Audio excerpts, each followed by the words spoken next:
છોટાઉદેપુર જિલ્લાના પીપલદા ગામમાં ગત રાત્રિના રોજ લૂંટ વિથ ડબલ મર્ડરની ઘટના બની છે।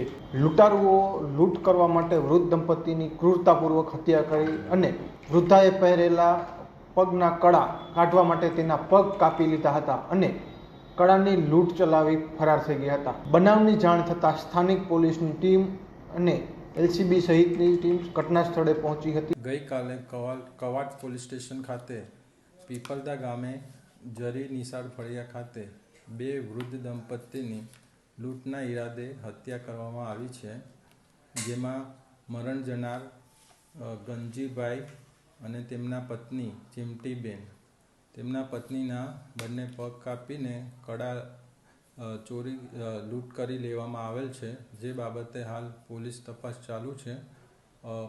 પોલીસની અલગ અલગ ટીમો બનાવીને આરોપીને પકડવાની તજવીજ હાથ ચાલુ છે।